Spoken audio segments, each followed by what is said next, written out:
की धरती में आप सभी का सबसे पहले हम नमन करते हैं। और इस पवित्र धरती राजा मेदिनी राय शहीद नीलांबर पीताम्बर जी को नमन करते हुए आज के कार्यक्रम की अध्यक्षता कर रहे जिला अध्यक्ष विजय नंदन पाठक जी, मंच पर उपस्थित इस क्षेत्र के लोकप्रिय सांसद आदरणीय बीडी राम जी,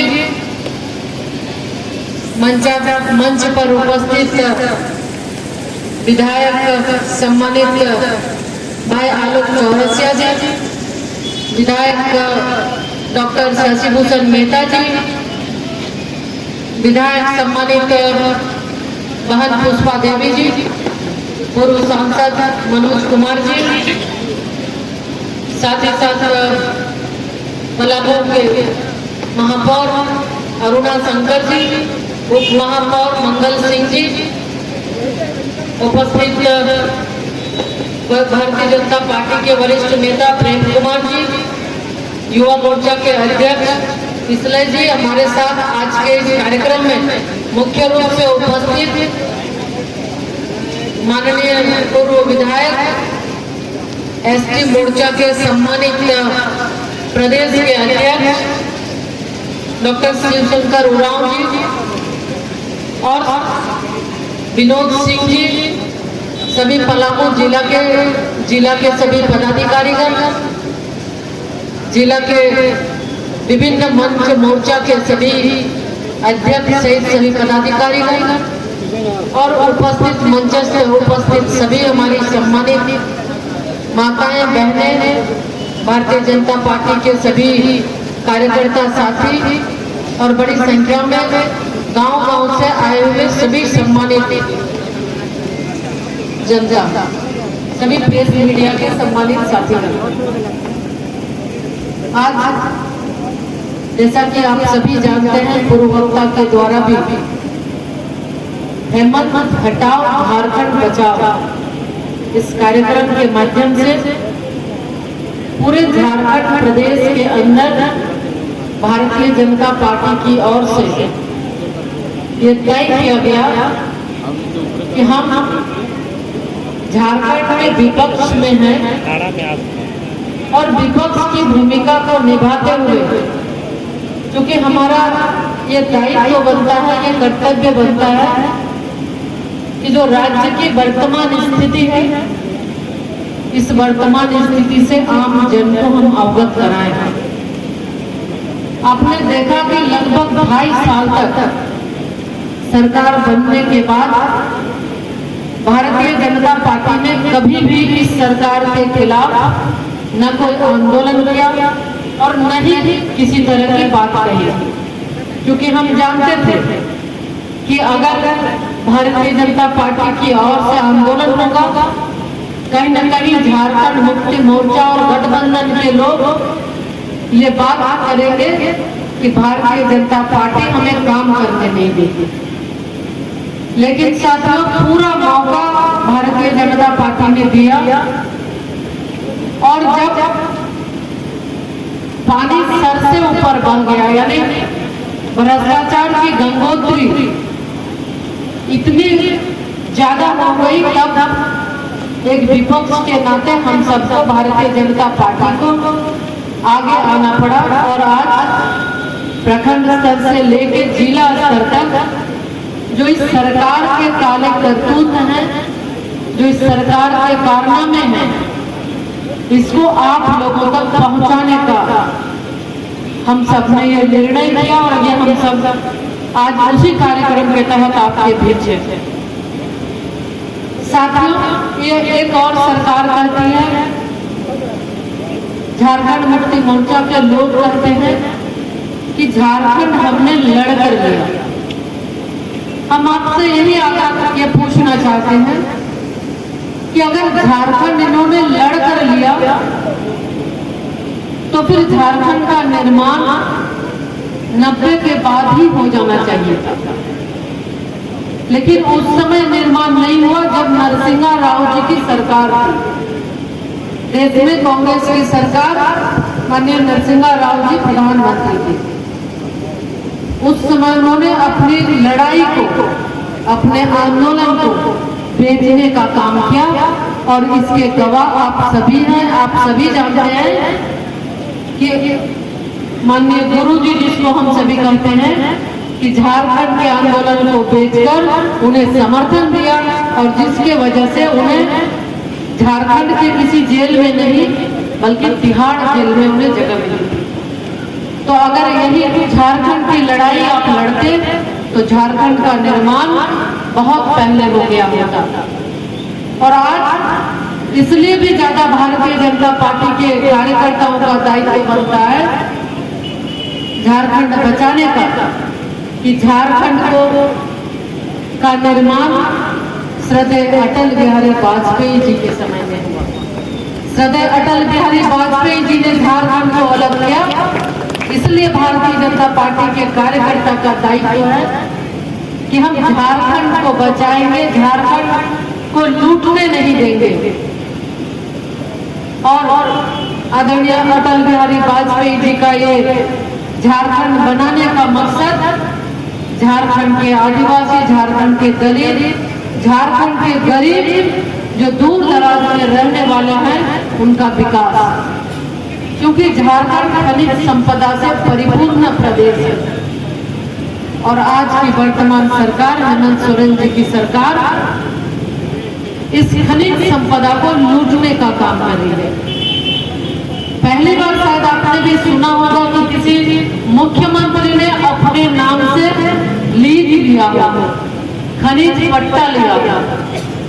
ये झारखंड की ही पहली घटना है और झारखंड मुक्ति मोर्चा के अगुआ, राज्य के बबुआ मुख्यमंत्री खनिज पट्टा अपने नाम से उन्होंने लिया। सिर्फ इतना ही नहीं, खनिज पट्टा अपने नाम से लिया। जो उनके इर्द गिर्द रहने वाले उनके लोग हैं, जो उनके परिवार के लोग हैं, सगे संबंधी हैं, उनको भी बहुत उपकृत किया। पूरे राज्य का, चाहे वो कोयला हो, लोहा हो, बालू हो, खनिज संपदा हो, उसको बेचने का काम, लूटने का काम झारखंड मुक्ति मोर्चा और गठबंधन की सरकार ने किया। आज आप भी जानते होंगे झारखंड का बालू, चोर नदी का बालू कहाँ जाता है, उसको रोक टोक करने के लिए इस सरकार के पास, पदाधिकारियों के पास समय नहीं है। क्योंकि ये इस सरकार का ये निर्देश है कि बालू जितना भी हो सके बेचो, और जो गरीब आदमी जो घर बनाता है, कोई अपने छोटे छोटे काम के लिए अगर किसी को बालू की आवश्यकता होती है, अगर उन्हें एक ट्रैक्टर बालू की आवश्यकता है तो 4,000 में 5,000 में उन्हें बालू मिलता है। और अगर किसी का अपना खुद का ट्रैक्टर है, वो बालू घर ले जाता है तो उसके ट्रैक्टर को पकड़ के थाना में बंद कर दिया जाता है। तो यही इस सरकार की नीति है कि गरीबों का दोहन करो, गरीबों का शोषण करो, और जो बड़े लोग हैं, जो उनके विधायक हैं, जो उनके सहयोगी हैं, उनको राज्य को लूटने के लिए उन्हें छूट दे रखा है। आपने देखा कि मुख्यमंत्री के विधायक प्रतिनिधि साहेबगंज के पंकज मिश्रा जी, 1000 करोड़ से ज्यादा की संपत्ति एक विधायक प्रतिनिधि के पास मिला। आज वो होटवार जेल में बंद है। जब एक विधायक प्रतिनिधि के पास अगर इतना मिलेगा तो मुख्यमंत्री और उनके परिजन के पास कितना होगा, शायद ये हम और आप सोच भी नहीं सकते हैं। इतना में ही नहीं रुके, अपने जो उनके विधायक हैं, चाहे उनके भाई की बात कर ले, कांग्रेस के विधायक, अभी नए नए विधायक बने हैं, अनूप सिंह जी की बात करें तो विधायकों के एक दिन की कमाई करोड़ों रुपया से ज्यादा है। तो आप झारखंड के मुख्यमंत्री बने हैं, झारखंड के लोगों का विकास करने के लिए, झारखंड को आगे बढ़ाने के लिए, कि आप सिर्फ अपने और अपने गठबंधन के विधायकों को मालामाल करने के लिए और उन्हें करोड़पति और अरबपति बनाने के लिए? ये मुख्यमंत्री जी से आज के इस मंच से सवाल है। जब मुख्यमंत्री जी के पदाधिकारी आप जान रहे होंगे राज्य के आला अधिकारी जब उनके यहाँ छापा पड़ता है तो करोड़ों करोड़ की संपत्ति उनके यहाँ मिलती है। यानी पूरा का पूरा तंत्र भ्रष्टाचार में लिप्त है। और आज इसी भ्रष्टाचार के खिलाफ भारतीय जनता पार्टी कमर कस चुकी है कि हम किसी भी तरीके से इस सरकार को, इस राज्य को लूटने नहीं देंगे। इस सरकार ट्रांसफर पोस्टिंग को उद्योग बना ली है। आज गांव के हमारे महिलाएं हैं, हमारे बहुत सारे भाई हैं। आप जब अंचल जाते होंगे अपना जमीन का रसीद कटाने तो उस समय अंचल अधिकारी क्या बोलते हैं आप सबको पता है। किसी का भी जमीन का रसीद नहीं कटता है, बिना पैसा का एक भी काम नहीं होता। पुलिस को पैसा चाहिए, अंचल को पैसा चाहिए, ब्लॉक को पैसा चाहिए, यानी पूरे तंत्र को पैसा चाहिए। और जब कभी बात होती है, जब सचिवालय में वरिष्ठ पदाधिकारियों से बात होती है, किसी की जब शिकायत करते हैं तो बहुत अफसोस होता है। पदाधिकारी कहते हैं कि मैडम हम क्या करें, हम लोग आप तो जानती ही हैं आप लोग की क्या यहाँ की व्यवस्था है। यानी वो दबे जुबा इस बात को स्वीकार करते हैं कि पैसा लेकर पदाधिकारियों की पोस्टिंग होती है, जिसके कारण कोई भी पदाधिकारी किसी की बात नहीं मानते। हर कोई बेलगाम है, सब मनमाना करते हैं और लोगों को छलने का, ठगने का काम इस सरकार के द्वारा किया जा रहा है। साथियों, क्योंकि पूर्व वक्ता ने बहुत सारी बातों को कहा, रोजगार की बात की। सरकार आने के पहले किस तरह से उन्होंने कहा था कि हम 5 लाख युवाओं को हर साल रोजगार देंगे, उन्होंने रोजगार नहीं दिया। लेकिन मुझे आज बताते हुए खुशी है कि भारतीय जनता पार्टी के नेतृत्व में, आदरणीय प्रधानमंत्री जी के नेतृत्व में उन्होंने ये तय किया है पिछले अक्टूबर से 1 साल के अंदर 10 लाख नौजवानों को सरकारी नौकरी देंगे। और उसके तहत आप सभी जानते हैं कि दीपावली के समय अक्टूबर में 22 अक्टूबर को धनतेरस के दिन लगभग 75,000 युवाओं को रोजगार नियुक्ति पत्र दिए। अभी परसों 22 तारीख को मुझे भी सौभाग्य मिला, पहली बार गुरुग्राम में जाने का अवसर मिला था, इस बार हजारीबाग में जाने का अवसर मिला। और इस बार 71,000 से भी ज्यादा नवयुवकों को नियुक्ति पत्र आदरणीय प्रधानमंत्री जी के माध्यम से बटन दबाकर दिया गया, ताकि ये माननीय प्रधानमंत्री जी की सोच है कि राज्य का विकास हो, हमारे लोगों का विकास हो। और भारतीय जनता पार्टी की सोच हमेशा से राज्य और देश का विकास है।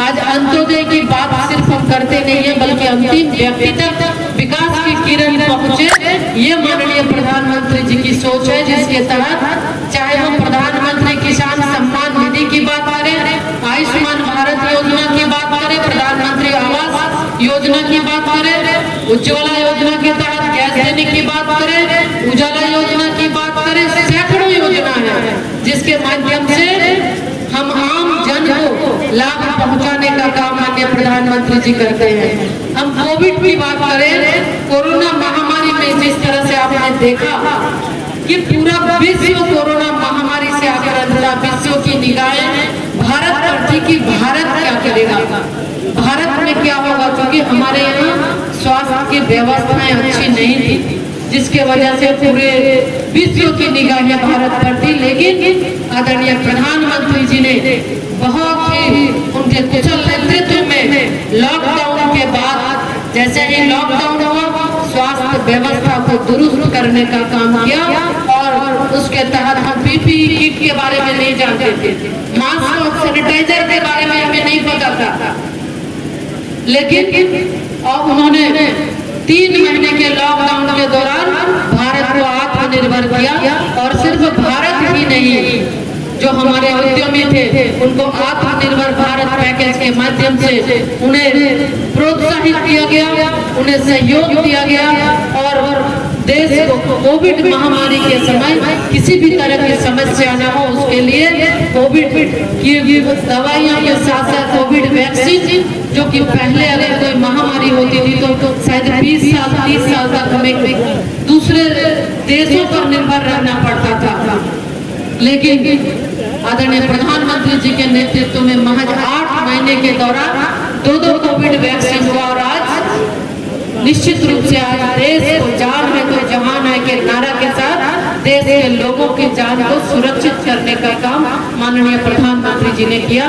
तो आज देश के प्रधानमंत्री पूरे देश के अंदर हर जगह विकास की किरण पहुंचे ये प्रयास करते हैं। गरीब कल्याण अन्न योजना के माध्यम से हर एक लोगों को अन्न देने की बात करते हैं और साथ ही साथ आपने देखा कि इस लगभग 3 साल के दौरान इस सरकार के द्वारा एक भी काम नहीं हुआ। राज्य के अंदर लोगों को छलने और ठगने का काम राज्य सरकार ने किया। इसलिए आज इस कार्यक्रम के माध्यम से आप सभी पलामू वासियों से, चूंकि आप आंदोलन के माध्यम से निश्चित रूप से आंदोलन को आगे बढ़ाते हैं और जिस तरह से जो ये शहीद की धरती है, आंदोलनकारियों की धरती है, पलामू की धरती, चूंकि कई बार आने का पलामू में अवसर भी मिला है, तो आप सबसे आज के कार्यक्रम से हम यही आह्वान करना चाहते हैं कि भारतीय जनता पार्टी के प्रदेश अध्यक्ष आदरणीय दीपक प्रकाश जी के नेतृत्व में जो इस कार्यक्रम का आह्वान किया गया है, निश्चित रूप से हम इस कार्यक्रम के माध्यम से जन जन तक अपनी बात को पहुंचाएंगे कि किस तरह से ये आदिवासी झारखंड के लोगों को, मूलवासियों को, दलितों को और अन्य लोगों को भी ठगने का काम ये सरकार कर रही है और राज्य को लूटने का काम ये सरकार कर रही है। लूट का छूट भारतीय जनता पार्टी नहीं देगी, क्योंकि भारतीय जनता पार्टी के नेतृत्व में इस राज्य का गठन हुआ है। हम राज्य का विकास चाहते हैं। जिस तरह पूर्ववर्ती की सरकार आदरणीय रघुवर दास जी के समय में 24 घंटे बिजली मिलती थी, आज हम पलामू की बात करें तो पलामू में आज लोगों को शाम के बाद चलना दूभर हो गया। लेकिन आप याद करें कि 3 वर्ष के पहले पलामू में लोगों का जीवन काफी खुशहाल था, उग्रवादी दूर दूर तक नजर नहीं आते थे। आज कोई भी सुरक्षित नहीं है। आज हमारी बहन बेटियों के साथ जिस तरह से रेप के बाद हत्याएं हो रही है, एक के बाद एक परेशानी आप पूरे प्रदेश में देखें तो पूरा प्रदेश भ्रष्टाचार तंग है, त्रस्त है। इसलिए आज इस कार्यक्रम में आपसे यही आग्रह करते हुए, अपील करते हुए कि हम झारखंड के अंदर इस भ्रष्टाचारी सरकार को, हेमंत सरकार को हटाएंगे और निश्चित रूप से देश राज्य के लिए जो काम करने वाले हैं, राज्य के विकास को के लिए जो राज्य को गति देने वाले हैं, वैसे सरकार को स्थापित करेंगे। फिर से आप सभी को पलामू की तमाम महान जनता को हम अपनी ओर से आभार व्यक्त करते हुए, धन्यवाद देते हुए आप सभी को बहुत बहुत धन्यवाद। भारत माता की, भारत माता की, वंदे